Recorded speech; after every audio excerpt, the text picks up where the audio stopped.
College life, cancelled trains, broken down buses, depleted attendance and meal deals, clogged toilets, the very heart of students' education. What values do we seek in our learning and where will it take us today? Today we will discover various students' experiences at college and how it's affected their next steps. I'm Will Campbell and this is today's story.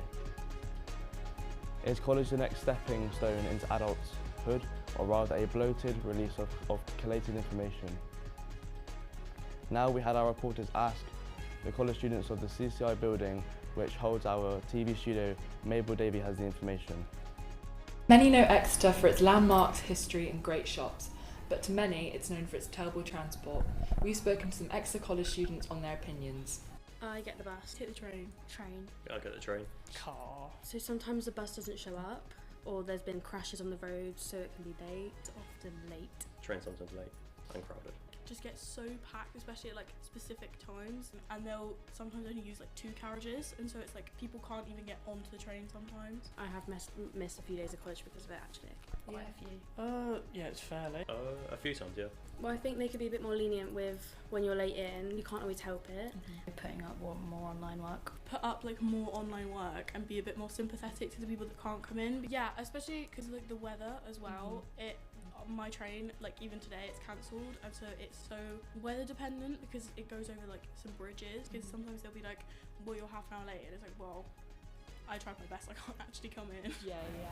Thank you. Now finally today we have someone to discuss their experience of college life and applying for uni. But it's not what you might expect. We are joined today by James Matthew Stroud, a college lecturer here at Exeter College.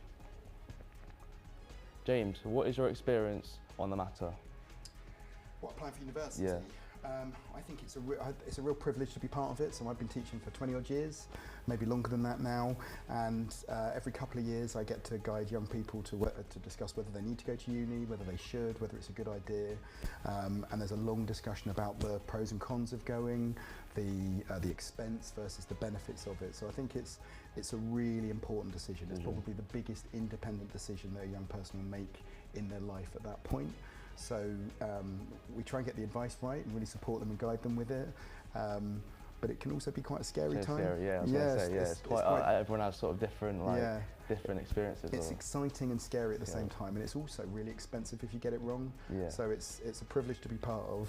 It's also quite fraught with emotions. Getting the decision right. And it's getting the decision right. Yeah. And I think what you want is you want to run into a student 3 or 4 years later or get an email from them and say I had a great time and I've really benefited from it. You've done your job right. Yeah. But also part of my advice is when to tell people not to go, and maybe not to go straight away. Maybe if someone wants to work freelance and set their own business up, it's probably a bad idea to go to university at that point. Maybe give that a chance, spend a year or 2 doing that, and if that doesn't work out, then look at uni. So it's getting the advice right, and one piece of advice doesn't fit everybody. It's got to be tailored to each individual person. Yeah. I'd say that's my main takeaway. That's good advice. What would you say is the most difficult process of the students, finding the course or even deciding whether they want to go or not? So that's a good question. So I think certainly the way we do it on the UAL course is that we insist everybody has a look. So everybody's got a look, even if they're absolutely certain they don't want to go to uni. We want people to look at the courses available. And what will often happen is that people who don't think they want to go will be surprised by what's available and think, actually, that sounds like something I'm interested in. But similarly, the people who think they want to go, we'll encourage them to look at other options like apprenticeships and look around. So I think making the decision as to whether or not you want to go, some people find that really easy because they've wanted to go to uni since they've ever heard of a university.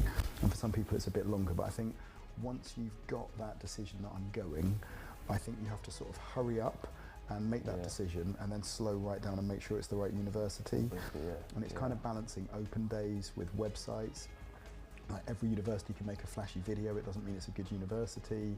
So there's so many factors to take in, but I think making the decision whether you're going or not, and then really importantly working out where the right place is for you. I couldn't say one's more important than the other. I think they're probably just as difficult, really.